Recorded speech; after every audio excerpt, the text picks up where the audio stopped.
Dans un monde où la gentillesse est souvent négligée, une simple décision d'un homme change à jamais la vie d'une femme et d'un enfant. Marcus n'aurait jamais imaginé qu'une journée ordinaire de travail le conduirait à quelque chose de bien plus grand que son emploi. Que se passe-t-il lorsqu'un éboueur devient un héros inattendu?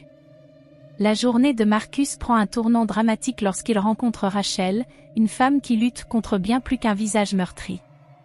Au fil des événements, Marcus se retrouve au cœur d'un tourbillon, confronté à des dangers inattendus, faisant face à des menaces et trouvant même un nouveau but. Un simple acte de bonté devient le catalyseur d'une série d'événements qui changeront sa vie, poussant Marcus à remettre en question tout ce qu'il pensait savoir sur le devoir, l'humanité et la communauté. Mais la vraie question est, un homme au cœur pur peut-il survivre à la tempête qui s'ensuit, ou perdra-t-il tout dans le processus? Ne manquez pas cette histoire qui vous fera repenser ce que signifie vraiment servir. Avant de poursuivre ce voyage dans cette histoire inoubliable, assurez-vous d'être abonné à Epic Story Moment. Cliquez sur l'icône de la cloche maintenant pour ne jamais manquer un récit incroyable. Rejoignez notre communauté en aimant, partageant et commentant pour faire venir ces histoires touchantes. Et dites-nous d'où vous regardez, nous adorons nous connecter avec vous tous. L'air du matin était vif lorsque Marcus Taylor guida son camion poubelle au cœur de Brightwood, un quartier résidentiel tranquille où chaque maison semblait tout droit sortie d'une carte postale. Le soleil projetait de douces ombres sur les pelouses soigneusement taillées, et le silence n'était interrompu que par le bourdonnement du camion de Marcus et le chant occasionnel des oiseaux. Normalement, il ressentirait une certaine sérénité en débutant son trajet ici, mais aujourd'hui était différent. L'horloge de son tableau de bord affichait 8h20, et il avait près de 35 minutes de retard. Son partenaire avait appelé pour signaler qu'il était malade, laissant Marcus gérer seul le trajet. Bien que frustré, Marcus restait professionnel. Depuis 2 ans, il était fier de son travail, sachant que ses matinées tôt levées et ses efforts constants contribuaient à garder la communauté propre. Alors qu'il tournait dans l'une des rues plus tranquilles, il aperçut Rachel Harper et sa jeune fille, Lucy, en train de sortir de leur voiture. Leur maison lui était familière, tout comme leur attitude chaleureuse et amicale. Pourtant, quelque chose paraissait étrange aujourd'hui. Marcus baissa sa vitre et lança son habituelle salutation, « Bonjour ». Rachel répondit par un hochement de tête sec, sa voix tendue alors qu'elle marmonnait, « Bonjour ».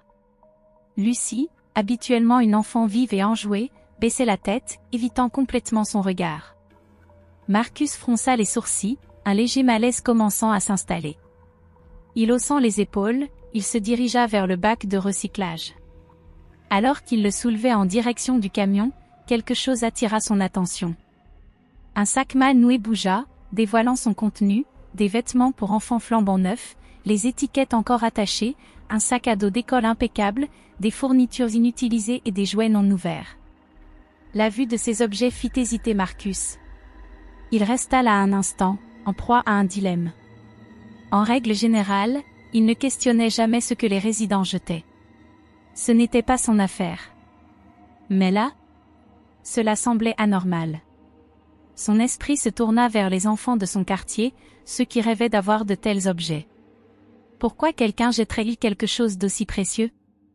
Le poids du bac sembla soudainement plus lourd, non pas à cause de sa charge physique, mais des questions qu'il portait. Décidant qu'il ne pouvait pas simplement jeter ses objets dans le compacteur, Marcus sortit le sac et le posa à côté. Après un bref moment d'hésitation, il se rendit à la porte d'entrée des Harper, le sac à la main. Il frappa doucement d'abord, puis plus fermement lorsqu'il n'eut pas de réponse. Enfin, après avoir sonné 2 fois, Rachel ouvrit la porte. Marcus fit un pas en arrière, surpris par son apparence. Elle était échevelée, les cernes sous ses yeux témoignaient d'un manque de sommeil. La femme confiante et posée qu'il connaissait habituellement n'était plus là. « Madame Harper », commença-t-il prudemment, sa voix calme mais désolée.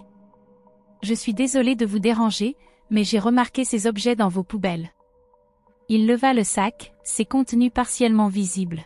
« Je pensais que vous ne seriez peut-être pas au courant des centres de dons dans notre région. Ces objets pourraient vraiment aider quelqu'un dans le besoin. » La réaction de Rachel fut immédiate et tranchante. Ses yeux se plissèrent et sa voix devint aigre. « Ce n'était pas une erreur », répliqua-t-elle sèchement. « Ce que je jette ne vous regarde pas. Marcus cligna des yeux, déstabilisé par son hostilité.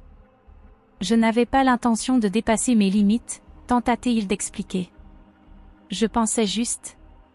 Rachel l'interrompit d'un geste de la main. Si vous les voulez tant, prenez-les. Mais partez. Son ton était mordant, mais Marcus ne pouvait pas se débarrasser de la sensation qu'il y avait quelque chose de plus profond en jeu. À contre-séhur, il acquiesça et recula, déposant le sac près de son camion. Il jeta un coup d'œil à Lucie, qui jetait un œil timide derrière sa mère, les yeux écarquillés par ce qui ressemblait à de la peur. Le regard de la petite fille fit un frisson parcourir son échine. En retournant à son camion, Marcus ne pouvait s'empêcher de se poser des questions. Que se passait-il dans cette maison? Pourquoi Rachel avait-elle réagi aussi vivement? Et pourquoi Lucie semblait-elle si effrayée? Quelque chose dans toute cette rencontre n'allait pas, et Marcus savait qu'il ne pouvait pas l'ignorer. Ses instincts criaient qu'il y avait plus dans cette histoire, une vérité enfouie sous la surface, attendant d'être découverte. Il ignorait que cette vérité allait bientôt bouleverser sa matinée ordinaire, dévoilant un mystère bien plus sombre qu'il ne l'aurait jamais imaginé. Alors que le soleil du matin jetait sa lueur douce sur les rues tranquilles de la banlieue, Marcus Taylor guida son camion poubelle avec une précision acquise par la pratique. Le bourdonnement rythmé du moteur du camion accompagnait ses pensées, une mélodie devenue seconde nature après 2 ans à naviguer dans ces quartiers. Mais aujourd'hui, quelque chose était différent, quelque chose qui allait transformer sa journée ordinaire en une histoire de courage et d'humanité. Marcus venait de vider un autre bac lorsqu'il remarqua une petite silhouette s'élancer entre 2 voitures garées. Son cœur fit un bond lorsqu'une petite fille, pas plus vieille que 7 ans, s'agrippa à sa jambe. Elle tremblait, son visage marqué de larmes et empreint de désespoir. « S'il vous plaît, aidez-moi » chuchota-t-elle, la voix brisée en pointant une maison au bout de la rue. Marcus se baissa, ses mains rugueuses devenant douces alors qu'il tentait de rassurer l'enfant. « Qu'est-ce qui se passe, ma chérie? Tu es blessée? Où est ta maman ?» La fille, Lucie, ne faisait que sangloter, ses mots fragmentés et remplis de peur. « Papa. »« Maman, peur » réussit-elle à dire entre 2 hoquets. Marcus sentit un frisson glacé lui parcourir l'échine. Il se rappela l'interaction troublante qu'il avait eue avec la mère de Lucie, Rachel, plus tôt ce matin-là. Son apparence échevelée, la salutation pressée et tendue, et maintenant cet enfant effrayé, tout cela peignait un tableau qui le laissait profondément perturbé. Déterminé à comprendre ce qui se passait, Marcus guida Lucie vers sa maison. Sa résistance était évidente, ses petites mains s'accrochant à son bras comme pour chercher protection contre une menace invisible. Juste avant qu'il n'atteigne l'allée, le bruit d'une porte qui claque fit tourner Marcus la tête brusquement. Un homme en sortit, sa démarche déterminée et son regard fixé sur Lucie. Il était grand, impeccablement habillé dans un costume sur mesure qui respirait la richesse et le pouvoir. Pourtant, son visage était un masque de colère à peine contenu. « Que faites-vous avec ma fille ?» exigea l'homme, sa voix tranchante et autoritaire. Marcus se plaça instinctivement devant Lucie, la protégeant de la silhouette qui s'approchait. « Elle est venue me demander de l'aide » répondit-il calmement, gardant un ton posé. Elle semble effrayée.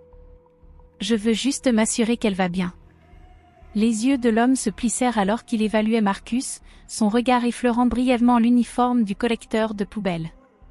Ses lèvres se retroussèrent en un rictus méprisant. « Aider? Un type comme vous? Qu'est-ce que vous pouvez bien faire pour l'aider ?» Chaque mot était empreint de condescendance, et Marcus sentit sa mâchoire se tendre. Il avait déjà fait face à des préjugés, mais le mépris pur dans la voix de l'homme était acéré. Pourtant, Marcus resta ferme, ses instincts protecteurs l'emportant sur toute peur ou colère. « Écoutez » commença Marcus, sa voix calme mais ferme, « je ne sais pas ce qui se passe, mais votre fille est clairement bouleversée. Si quelque chose ne va pas, peut-être que je peux. » « Vous pouvez vous mêler de vos affaires » l'interrompit l'homme, s'approchant. Son ton se fit plus sombre, sa voix chargée d'hostilité à peine contenue. « C'est ma famille. Vous n'avez pas à vous immiscer. Connaissez votre place, homme de poubelle. » Marcus serra les poings, son cœur battant à tout rompre. Il avait envie de répliquer, de se défendre contre les paroles venimeuses de l'homme, mais la silhouette tremblante de Lucie le maintenait ancré. Ce n'était pas une question d'orgueil ou de fierté, c'était une question de sauver une petite fille qui avait besoin d'aide. Lucie s'échappa soudainement de Marcus et courut vers la maison, ses sanglots résonnant dans l'air calme du matin. Marcus hésita, partagé entre la suivre et confronter l'homme qui maintenant le regardait avec un mépris à peine dissimulé. Avant que Marcus ne puisse décider de son prochain mouvement, un bruit de verre brisé s'échappa de la maison. Les deux hommes se figèrent, leurs yeux se dirigeant instinctivement vers la source du bruit. Le cri terrifié de Lucie suivit, perçant le silence comme un couteau. « Lucie !» cria Marcus, ses pieds déjà en mouvement vers la maison. Mais l'homme se plaça devant lui, bloquant le passage. « Ça ne vous regarde pas ?» dit-il froidement, sa voix inébranlable malgré le chaos qui éclatait à l'intérieur. Marcus ne recula pas, cette petite fille est venue me demander de l'aide. Il y a quelque chose qui ne va pas là-dedans, et je ne resterai pas là sans rien faire. Le masque de l'homme se fissura, son visage se tordant de colère. Mais avant qu'il ne puisse répondre, la porte d'entrée s'ouvrit en grand, et Rachel en sortit en trébuchant. Son visage était pâle, ses mains tremblantes alors qu'elle tenait un téléphone. « J'ai appelé la police », dit-elle, sa voix tremblante mais résolue. « Ça suffit maintenant. » L'expression de l'homme passa de la colère à la stupeur, et il se tourna vers elle, sa façade confiante se fissurant. « Rachel, tu ne sais pas ce que tu fais. »« Je sais exactement ce que je fais », l'interrompit-elle, sa voix se renforçant à chaque mot. « Lucie et moi, on ne vivra plus dans la peur. » Les sirènes hurlèrent au loin, se rapprochant à mesure que les voitures de police arrivaient.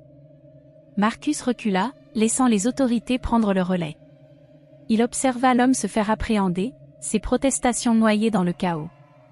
Lucie courut vers sa mère, qui s'agenouilla et l'enveloppa dans une étreinte protectrice. Les larmes coulaient sur leurs visages, mais il y avait du soulagement dans leurs yeux, une lueur d'espoir qui n'était pas là auparavant. Alors que la police commençait son enquête, Marcus retourna silencieusement à son camion. Le sac d'objets jetés était toujours dans la cabine, un rappel poignant des événements du matin. Il jeta un dernier regard à Rachel et Lucie, leurs silhouettes encadrées par les lumières clignotantes des voitures de police. Ce matin ordinaire n'était plus rien de tout cela, et Marcus savait qu'il avait fait ce qu'il fallait. Parfois, être un héros ne nécessitait pas une cape, juste le courage de se lever quand cela comptait le plus. Prenant une profonde inspiration, Marcus démarra le camion et reprit son trajet, le poids dans sa poitrine plus léger qu'auparavant. Alors que Marcus arrivait à la maison sur son trajet habituel, la matinée semblait comme toutes les autres. Le bourdonnement rythmé du moteur du camion poubelle se mêlait au chant des oiseaux. Mais lorsqu'il descendit pour soulever le bac, une inquiétude inexplicable s'installa en lui. Quelque chose à propos de la maison semblait étrange, une façade impeccable avec une immobilité presque inquiétante. Juste au moment où Marcus allait retourner vers son camion, la porte grinça, et une femme sortit. Son apparence le surprit. Rachel, comme l'indiquait son badge, semblait échevelée, son visage pâle et marqué par le stress. « Puis-je vous aider ?» demanda-t-elle, sa voix tremblante. Ce n'était pas seulement la fatigue qu'il voyait, il y avait de la peur dans ses yeux. Avant que Marcus ne puisse répondre, un bruit fort de verre brisé déchira le silence tendu. Marcus et Rachel sursautèrent simultanément. Les yeux de Rachel s'élargirent de panique, et sans un mot de plus, elle claqua la porte. Marcus resta là, figé sur place. Ses instincts lui disaient que quelque chose n'allait pas terriblement mal. Mais que pouvait-il faire? Il hésita à appeler les autorités, incertain de ce qu'il venait de voir. Finalement, il retourna à son camion, plaçant les objets récupérés du tas de déchets avec soin dans la cabine, plutôt que de les jeter. Alors qu'il s'éloignait, l'image du visage effrayé de Rachel et du bruit de verre brisé le hantait. La matinée, qui avait commencé normalement, s'était maintenant transformée en quelque chose de perturbant. 5 maisons plus loin, Marcus reprit sa routine, essayant de se concentrer sur ses tâches. Pourtant, un malaise persistait. L'aboiement d'un chien de voisin le ramena au présent alors qu'il soulevait un autre bac. Soudain, une petite silhouette s'élança entre 2 voitures garées. « Oh !» s'exclama Marcus, manquant de faire tomber le bac. Une petite fille, pas plus de 6 ans, s'accrocha à sa jambe. Son visage baigné de larmes et son corps tremblant le frappèrent. Elle portait une robe fleurie bleue impeccable, comme si elle se préparait pour une sortie spéciale, mais son expression terrifiée racontait une autre histoire. « S'il vous plaît, aidez-moi » supplia-t-elle, sa voix brisée. « Il va encore faire du mal à maman. » Marcus se baissa pour la regarder dans les yeux. « Et, ma chérie. Ce n'est pas grave. Tu peux me dire ton nom ? » Lucie, dit-elle, sa petite voix à peine audible. Elle pointa vers la maison d'où elle venait, sa main tremblante. « Ta maman est à l'intérieur ?» demanda doucement Marcus. Mais Lucie s'accrocha plus fort à lui, refusant de le lâcher. Avant que Marcus puisse la réconforter davantage, la porte de la maison se ferma violemment. Un homme grand, vêtu d'un costume cher, sortit en trombe, son visage masqué par une fureur incontrôlable. Sa voix autoritaire tonna dans la cour. « Que faites-vous avec ma fille ?» L'étreinte de Lucie sur Marcus se resserra alors qu'elle gémit. Marcus se redressa, se plaçant entre l'homme et la fille effrayée. « Monsieur, votre fille est venue me voir. Elle est bouleversée. J'essaie juste de l'aider. » L'expression de l'homme passa de la colère au mépris en voyant l'uniforme de Marcus. « Aider ? Un type comme vous ? Ne vous mêlez pas de mes affaires, homme de poubelle. Sachez où est votre place. » Le venin dans ses mots était indiscutable. Marcus sentit sa mâchoire se serrer, mais il se força à rester calme. La situation était volatile, et l'escalader pourrait mettre Lucie en danger. « Monsieur, » dit Marcus d'une voix calme mais ferme, « votre fille est terrifiée. »« Je pense. »« Vous pensez ?» l'interrompit l'homme en ricanant. « Ne vous faites pas d'illusions. Vous n'êtes rien. Je vais vous faire renvoyer pour ça, ou mieux encore, vous faire arrêter. » Lucie s'accrochait à Marcus, son petit corps tremblant contre lui. « S'il vous plaît, » murmura-t-elle, les larmes coulant sur son visage. « Ne me faites pas retourner là-bas. » Le cœur de Marcus se brisa à sa supplique. Mais avant qu'il ne puisse répondre, l'homme se jeta en avant, saisissant le bras de Lucie.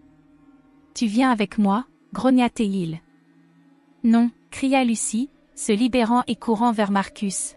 « Je préfère mourir que de partir avec lui. » L'homme se figea, son expression trahissant brièvement la surprise. Marcus ressentit un frisson glacé. Ce n'était pas juste une enfant effrayée, c'était un appel à l'aide. « Monsieur, » dit Marcus, sa voix ferme, « si vous ne reculez pas, je serai obligé d'appeler les services de l'enfance. » Le visage de l'homme pâlit à la mention des autorités. Sa bravade s'effondra, et il recula, marmonnant des jurons entre ses dents. Mais alors qu'il se retirait, il sortit son téléphone et ses doigts volèrent sur l'écran. Quelques instants plus tard, la porte d'entrée s'ouvrit à nouveau. Cette fois, l'homme traîna Rachel dans son sillage. Son visage était meurtri et gonflé, un œil presque fermé. Elle ne pouvait pas parler, mais son regard suppliant rencontra celui de Marcus. « Retourne dans la maison » aboya l'homme en poussant Rachel vers la voiture. Les instincts de Marcus prirent le dessus. « Lâchez-la » cria-t-il, s'avançant. L'homme se tourna vers lui, son visage une combinaison de rage et de désespoir. Mais avant qu'il ne puisse répondre, le bruit des sirènes se fit entendre. Marcus avait discrètement activé un appel d'urgence sur son téléphone. Lorsque la police arriva, la situation se déroula rapidement. Lucie s'accrochait à Marcus tandis que les officiers intervenaient, arrêtant l'homme et s'assurant que Rachel recevait les soins nécessaires. Alors que Rachel était placée dans une ambulance, elle réussit à lui adresser un faible sourire. « Merci » murmura-t-elle à Marcus. Lucie le serra fort dans ses bras, ses petits bras exprimant plus de gratitude que les mots ne pourraient jamais le faire. Ce soir-là, en rentrant chez lui, Marcus réfléchit aux événements de la journée. Il était passé d'une simple collecte de poubelles à un héros inattendu. Et bien qu'il sache que ses actions pourraient lui attirer des ennuis au travail, il ne les regrettait pas. Il avait fait une différence, et c'était tout ce qui comptait. Marcus sentit sa poitrine se serrer alors qu'il se tenait après la scène chaotique. La petite main de Lucie s'accrochait à la sienne, ses yeux remplis de supplications silencieuses. La maison devant eux, désormais étrangement silencieuse, portait les cicatrices de violences récentes, une maison brisée à la fois symboliquement et littéralement. Des éclats de verre scintillaient sous le soleil du matin, et les affaires éparpillées laissaient entrevoir une famille désespérée de fuir une terreur inévitable. Prenant une profonde inspiration, Marcus s'abaissa à la hauteur de Lucie. « Lucie, commença-t-il doucement, je veux t'aider, mais il faut que j'appelle la police. »« Ça va aller ?» Lucie hésita un instant, puis acquiesça d'un petit signe de tête, ses lèvres tremblant alors que des larmes emplissaient ses grands yeux terrifiés. Marcus sortit son téléphone de sa poche et composa le 911. Dès que la ligne se connecta, il força sa voix à rester calme et stable. Les années passées à gérer ses émotions pendant son trajet l'avaient préparé à ces moments de tension, mais c'était quelque chose qu'il n'avait jamais affronté auparavant. « 911, quelle est votre urgence ?» demanda l'opératrice. Marcus relaya les événements avec précision, l'agression qu'il avait vue, les blessures de Rachel, et l'évasion imprudente du père avec elle. Il décrivit la scène autour de lui, soulignant le danger pour l'enfant à ses côtés. L'opératrice lui assura que de l'aide était en route. Lorsque Marcus raccrocha, il se tourna vers Lucie, qui restait accrochée à lui.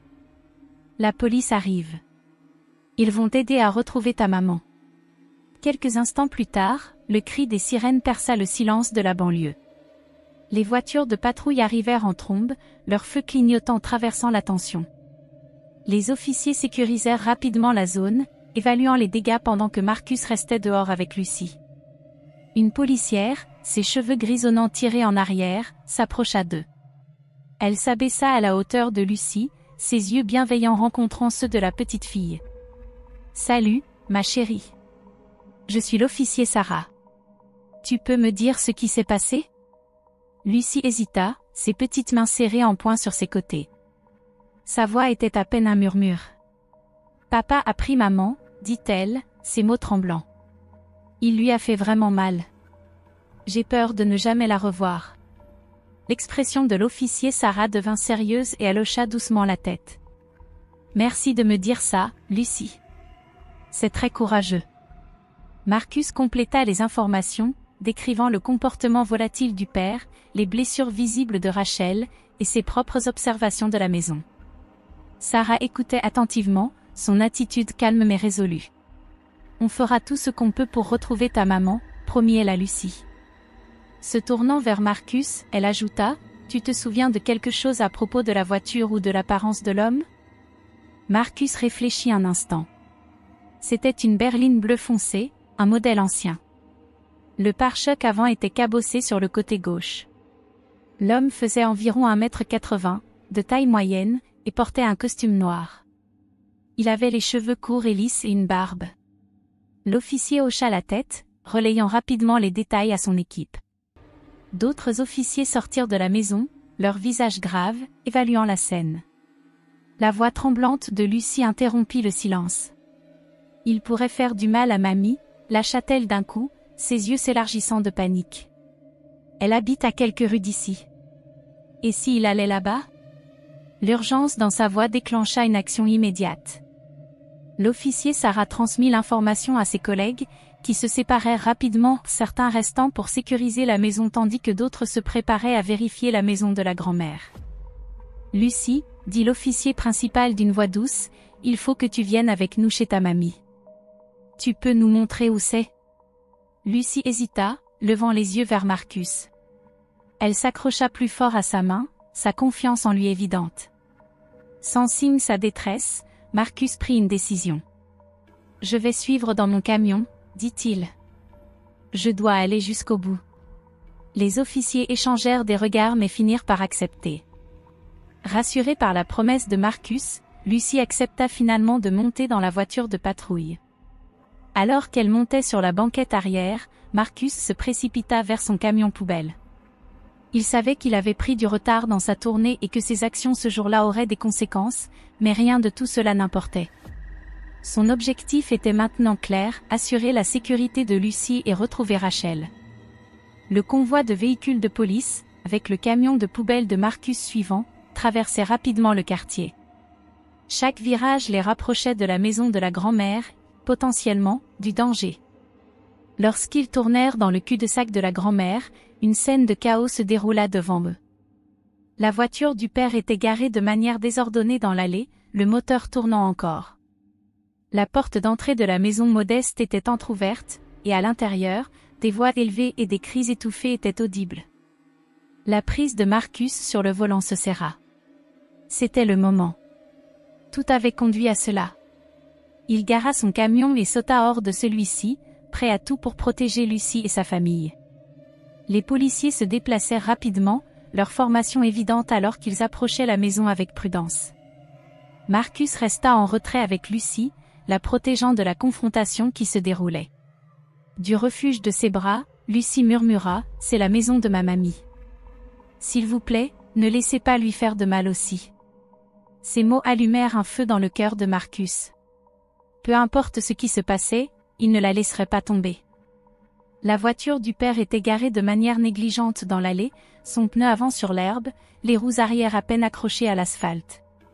Debout sur le porche, il incarnait parfaitement l'homme furieux et échevelé qu'il était devenu. Son costume coûteux, autrefois impeccable, pendait maintenant dans une défaite froissée. Son visage tordu de colère, rouge de fureur, ses yeux plissés alors qu'il criait vers la maison. « Ouvrez la porte !» cria-t-il, sa voix résonnant dans le quartier calme, sa rage contagieuse. « Je sais que vous avez les passeports. Rendez-les immédiatement, ou je jure que je fais sauter cette porte. » De loin, Marcus aperçut Rachel, toujours piégée dans la voiture. Son état était pire qu'avant, sa tête penchait contre la vitre, son corps inerte. Les ecchymoses sur son visage étaient évidentes, même de là où Marcus se tenait. La scène avait attiré un groupe de voisins curieux, qui étaient soit sortis, soit observaient à travers leurs rideaux, essayant de comprendre le drame qui se déroulait. Certains murmuraient entre eux, d'autres filmaient discrètement l'événement avec leur téléphone, incapables de détourner les yeux de ce spectacle troublant. Le père, remarquant l'audience grandissante, tourna sa colère contre eux. « Occupez-vous de vos affaires » cracha-t-il, sa voix emplie de venin. Dans un accès de rage, il saisit une petite pierre décorative du jardin et la lança en direction des spectateurs, les faisant fuir dans la peur. Puis, le bruit des sirènes de police qui approchaient perça l'air, et l'attitude du père changea, passant de l'agressivité à la panique. Ses yeux s'écarquillèrent de terreur alors qu'il se tournait vers sa voiture, prêt à fuir, abandonnant Rachel derrière lui. Marcus réagit par instinct. Il appuya à fond sur l'accélérateur de son camion poubelle, manœuvrant rapidement le gros véhicule pour bloquer l'allée, emprisonnant la voiture du père entre son camion et les voitures de police qui arrivaient. Les pneus crissèrent alors que les véhicules de police dérapaient pour se positionner, les officiers sortant en masse, armes à la main. « Sortez du véhicule, les mains en l'air », ordonna un officier à travers un mégaphone. Pendant un instant, on aurait cru que le père tenterait de forcer son passage. Mais la vue des policiers armés se rapprochant, les armes pointées sur lui, lui ôta toute bravoure. Lentement, il ouvrit la portière de la voiture et en sortit, levant les mains en signe de reddition tandis que la police se dirigeait pour l'appréhender. Son regard se fixa sur Marcus, qui était sorti de son camion et observait la scène. « Toi » cracha le père, son visage déformé par la haine. « C'est de ta faute. Espèce de déchet curieux. Je te jure que je vais te détruire pour ça. Tu ne travailleras plus jamais dans cette ville. » Les policiers interviennent rapidement, éloignant l'homme enragé de Marcus, le protégeant des assauts verbaux. Mais Marcus ne pouvait ignorer le poids glaçant des menaces. Bien que ses actions aient été moralement justes, il ne pouvait se défaire du sentiment que ce moment pourrait avoir de graves répercussions sur sa carrière, et peut-être même sur sa sécurité. À ce moment, Lucie, une petite fille aux yeux grands et remplis de peur, émergea de l'arrière d'une voiture de police. Son visage était un mélange de soulagement et de terreur, ses yeux cherchant frénétiquement sa mère. Dès qu'elle aperçut Rachel toujours affaissée dans la voiture, Lucie s'échappa de l'officier qui lui tenait la main et courut vers le véhicule. « Maman! Maman, ça va ?» cria-t-elle. Rachel bougea faiblement au son de la voix de sa fille mais ne put répondre. Elle était trop épuisée, trop brisée. Un policier tira rapidement Lucie en arrière, lui expliquant doucement que les paramédics viendraient bientôt aider sa mère. Alors que Lucie était emmenée, le comportement du père changea de façon dramatique. La figure enragée et menaçante des instants précédents s'effondra sous les yeux de tous, tombant à genoux dans l'herbe. Des larmes coulèrent sur son visage tandis qu'il criait pour sa fille. « Lucie, bébé, s'il te plaît. Papa t'aime. C'est juste un gros malentendu. » Marcus ressentit un tourbillon d'émotions contradictoires.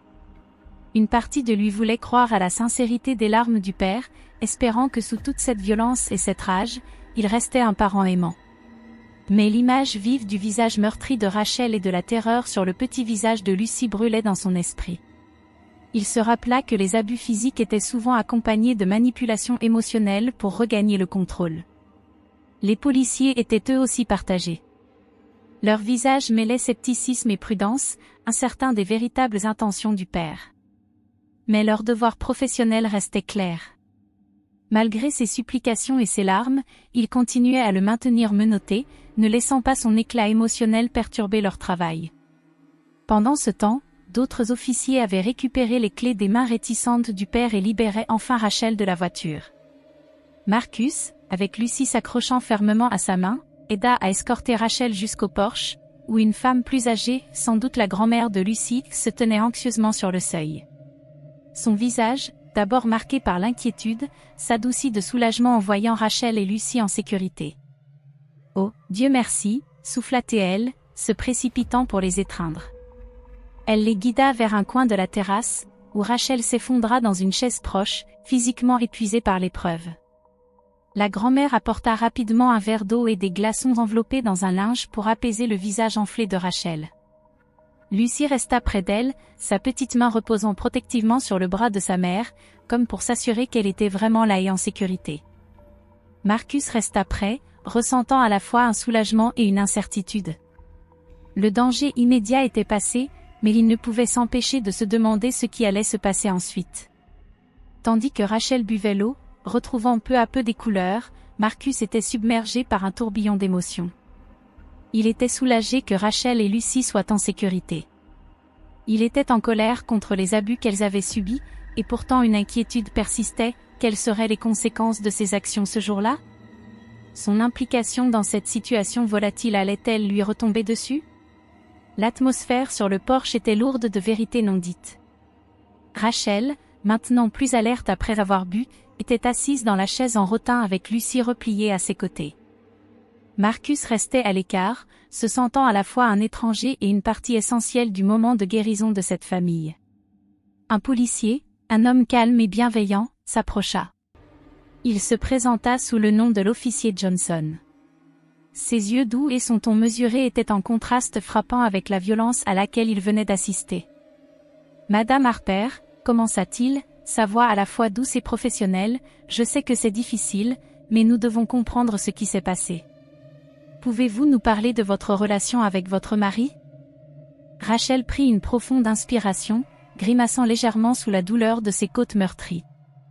Alors que sa force revenait, elle commença à dérouler l'histoire tragique de son mariage.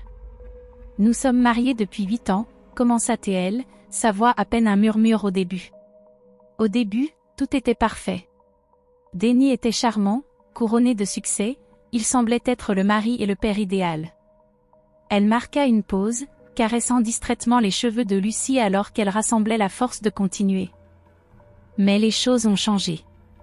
Son succès en affaires coïncidait avec sa descente dans l'addiction. La pression de tout gérer l'a poussée à boire énormément. Et c'est là que tout a basculé. La voix de Rachel devint plus stable à mesure qu'elle parlait, comme si elle se délestait d'années de souffrance. Ça a commencé par des abus verbaux, des insultes, un comportement contrôlant, m'isolant de mes amis et de ma famille. Puis est arrivée l'intimidation physique. Il jetait des objets, frappait les murs. J'ai continué à donner des excuses, croyant qu'il changerait. Mais Lucie, elle a tout vu. Et je n'ai pas pu la protéger. La voiture du père était garée de manière négligée dans l'allée, une roue à moitié sur la pelouse, un symbole chaotique de sa fureur. Sur le porche se tenait le père, son costume coûteux maintenant froissé et en désordre, son visage tordu de colère. Sa voix résonnait dans le quartier alors qu'il criait « Ouvrez la porte. Je sais que vous avez les passeports. » Donnez-les-moi maintenant, ou je jure que je vais défoncer cette porte. Rachel était piégée dans la voiture, son état plus fragile qu'auparavant. Sa tête reposait contre la fenêtre, son visage gonflé de contusion. Même de loin, les signes de sa souffrance étaient indéniables. Le bruit avait attiré l'attention des voisins curieux, beaucoup d'entre eux étant sortis de chez eux. Certains murmuraient entre eux tandis que d'autres regardaient derrière leurs rideaux, et quelques personnes audacieuses avaient même sorti leur téléphone pour filmer la scène. Le père, remarquant la foule grandissante, tourna sa colère contre eux. « Occupez-vous de vos affaires », cracha-t-il, attrapant une petite pierre décorative dans le jardin. Il la lança vers les spectateurs, les faisant fuir dans la peur. Juste au moment où le chaos atteignait son apogée, le hurlement des sirènes de police perça l'air. En un instant, l'attitude du père changea, passant de l'agression à la panique. Il se précipita vers sa voiture, apparemment prêt à fuir avec Rachel toujours à l'intérieur. Marcus, pensant rapidement, prit une décision en une fraction de seconde. Il appuya sur l'accélérateur de son camion poubelle, manœuvrant le véhicule massif pour bloquer l'allée. Le camion se plaça entre la voiture du père et les véhicules de police arrivant, piégeant ainsi le père. Le crissement des pneus résonna alors que les voitures de police envahissaient la rue, les officiers sortant avec les armes en main. « Sortez du véhicule, main en l'air », ordonna un agent avec un mégaphone. Pendant un moment tendu, il sembla que le père allait tenter de forcer son chemin, mais la vue des policiers armés le fit se dégonfler. Lentement, il ouvrit la portière de la voiture et sortit, levant les mains en signe de reddition. Les policiers s'approchèrent rapidement pour l'appréhender. Ses yeux se posèrent sur Marcus, qui était sorti de son camion. « Toi », cracha le père, son visage tordu de haine. « C'est de ta faute.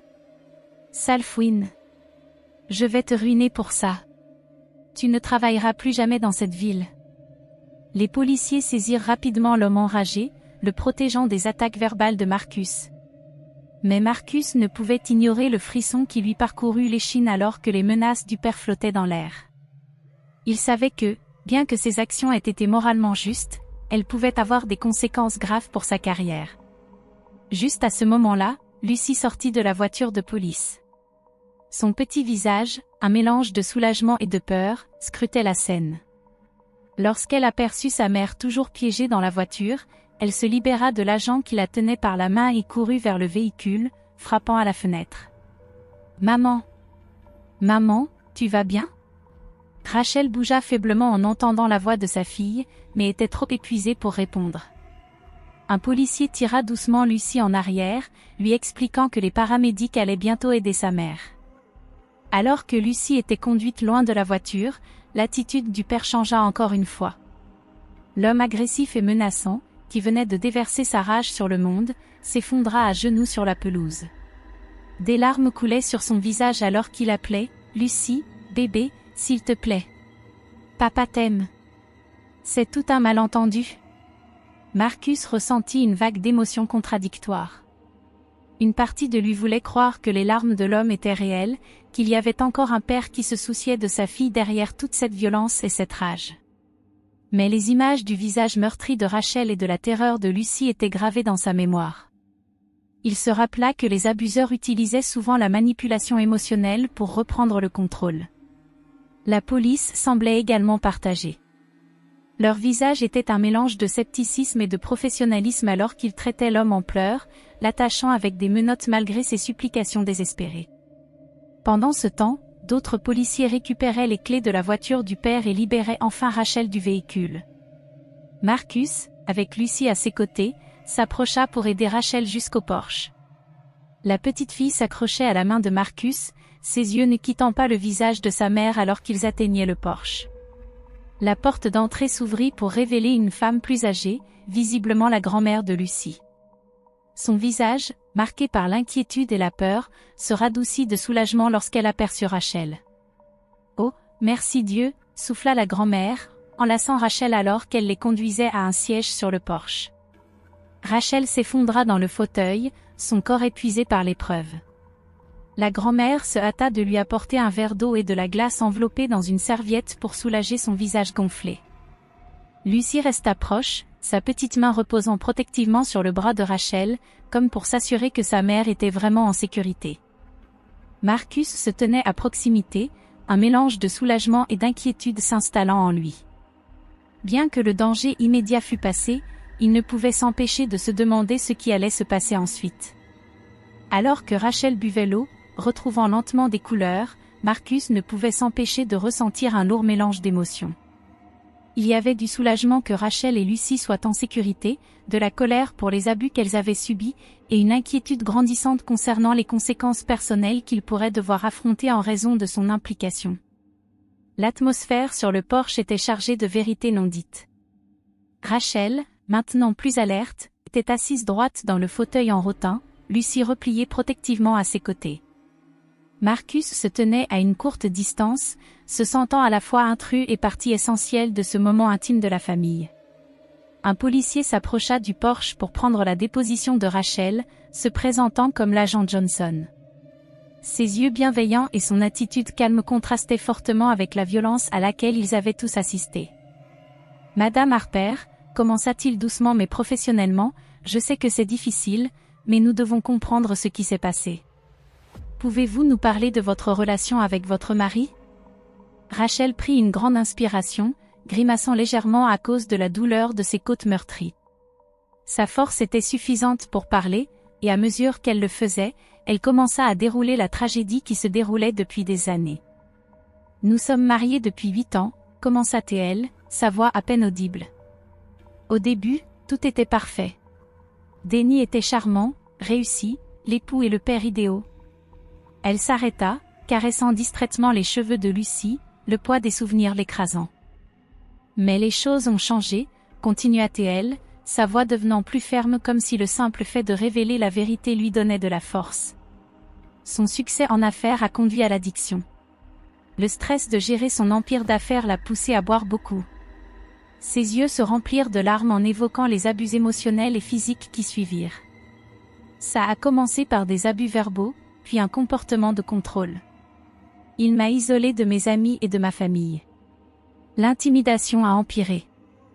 Jeter des choses, frapper des murs. J'ai continué à chercher des excuses, pensant qu'il allait changer. Lucy renifla doucement à côté d'elle, son petit visage reflétant la vérité déchirante des paroles de sa mère. Le coup de grâce est arrivé il y a 3 ans, dit Rachel, sa voix brisée. Lucy a été témoin de l'une de ces violentes explosions de colère. J'ai su à ce moment-là que je devais partir, pour son bien, sinon pour le mien.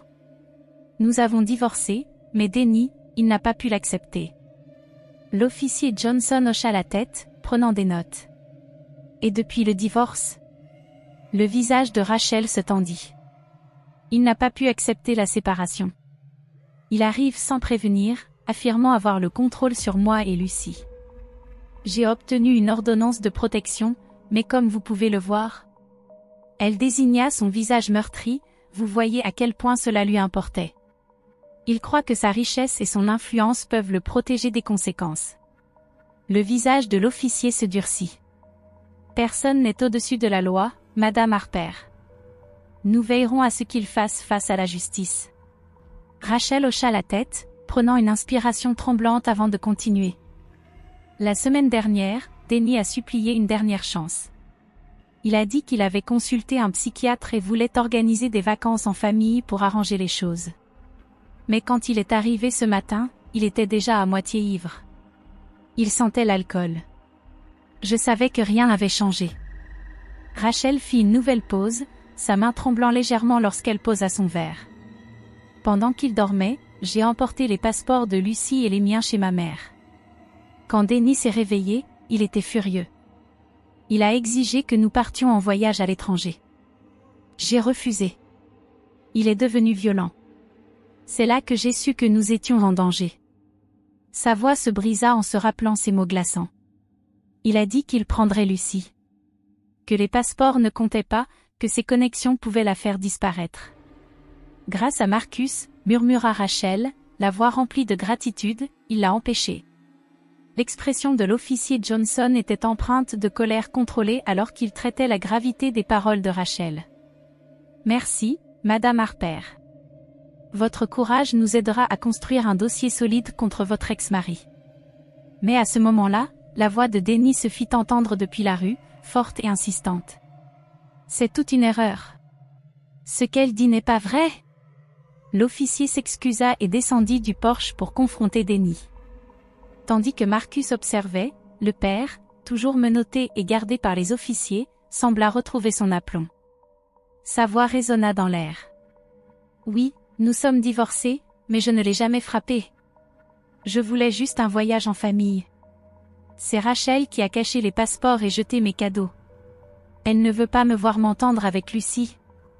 Le visage de Rachel pâlit en entendant ces mots, mais elle resta silencieuse. Marcus, sentant une montée de colère, fit un pas en avant. « Monsieur, si je peux me permettre, dit-il en s'adressant à l'officier, je peux témoigner. J'ai vu le comportement raciste de Monsieur Harper envers moi, et j'ai vu la peur de Lucie face à lui. » L'officier se tourna vers lui. « Votre témoignage pourrait être crucial, Monsieur Taylor. Nous aurons besoin de vous à la station pour une déclaration formelle. » Avant que Marcus ne puisse répondre, un autre officier arriva sur le porche. « Nous avons effectué un test de brétalisé sur Monsieur Harper. Il est largement au-dessus de la limite légale. » « Bien, » dit l'officier Johnson, sa voix grave. « Cela règle la question. Nous l'emmenons pour plusieurs chefs d'accusation, conduite en état d'ivresse, abus domestique, violation d'une ordonnance de protection et tentative d'enlèvement. » Alors que les officiers faisaient leur dernière préparation, le détective se tourna vers Rachel.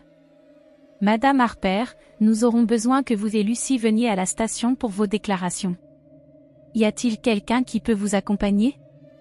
La mère de Rachel s'avança. « Je vais y aller avec elle, » dit-elle, sa voix ferme avec détermination. Le détective hocha la tête puis se tourna vers Marcus. « Monsieur Taylor, nous vous remercions pour votre implication dans cette affaire.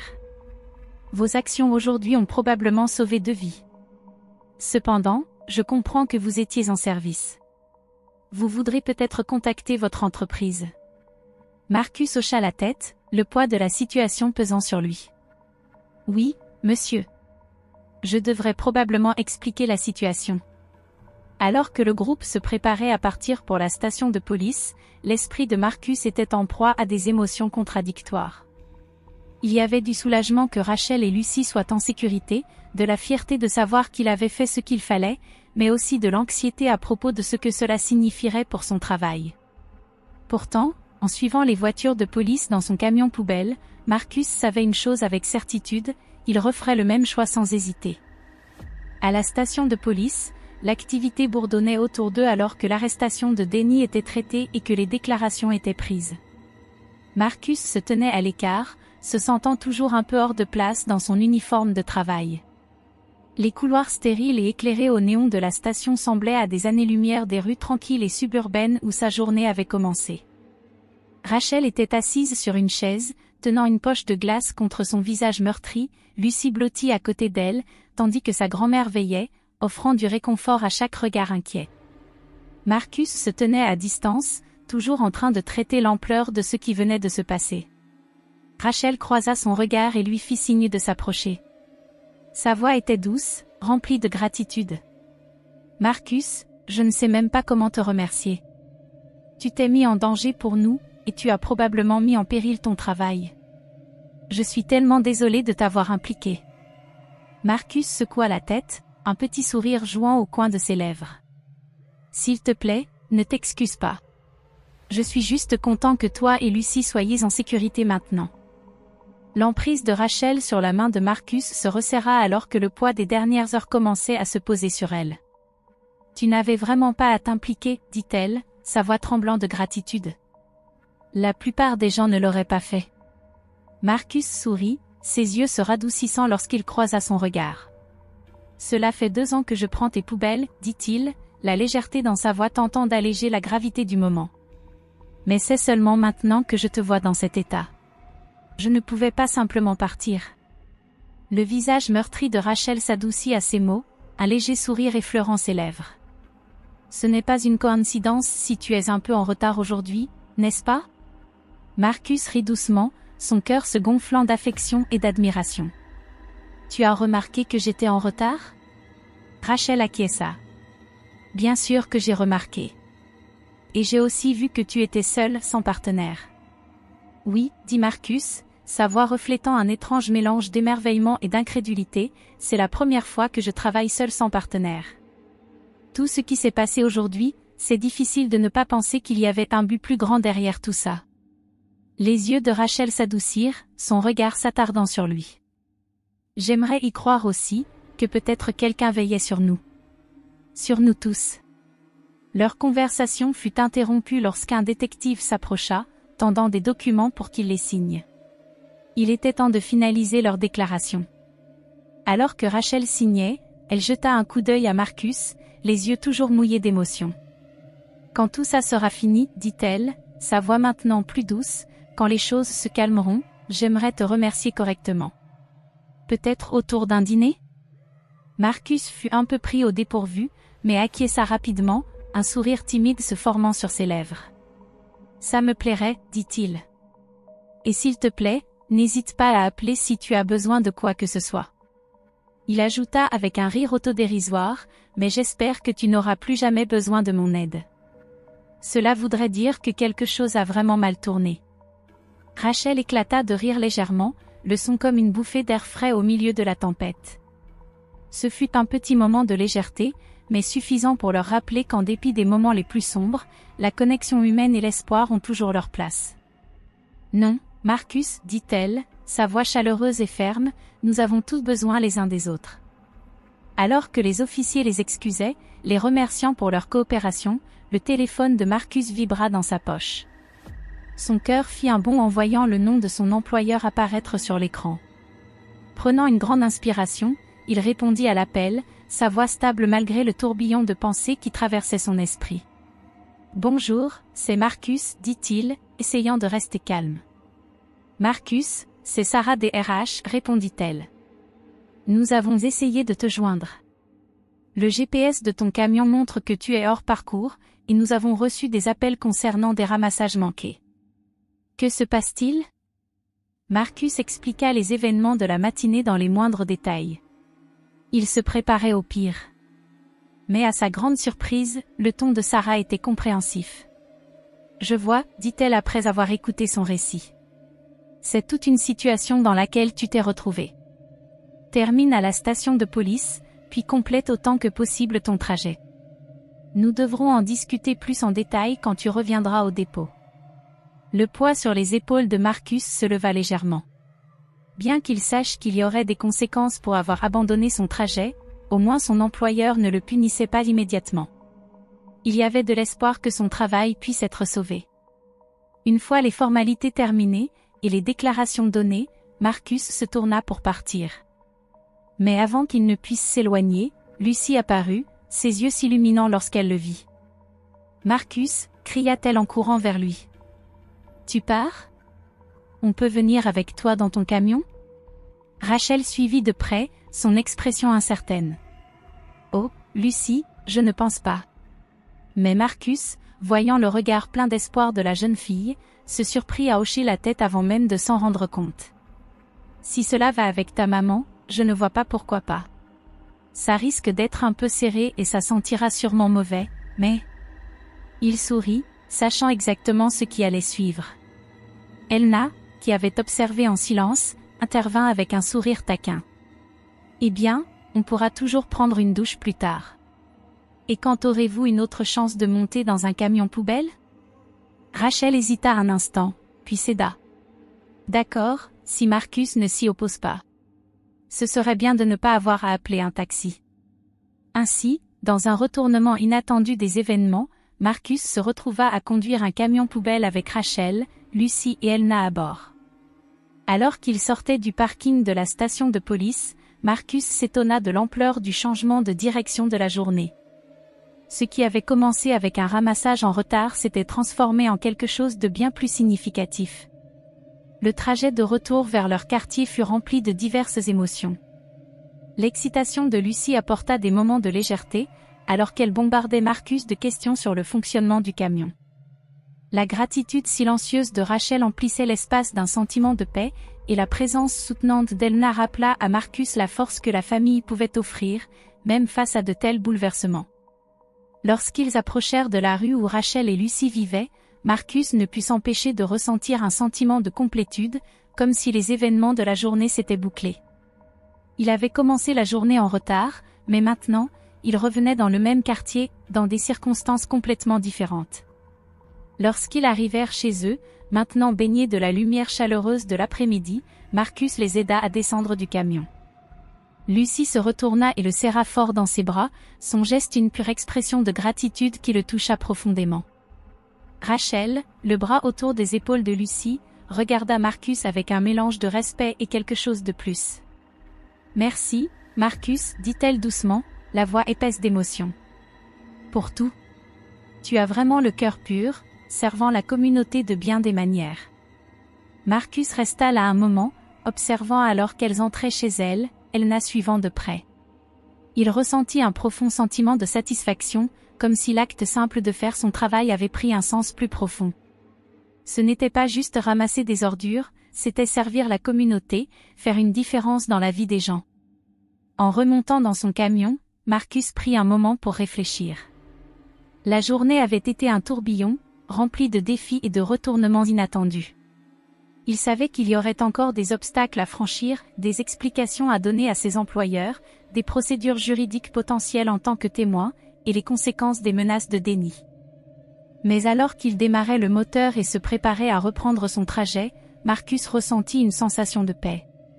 Quel que soit ce qui allait suivre, il avait fait une différence aujourd'hui. Et cette connaissance allait l'aider à surmonter les défis à venir.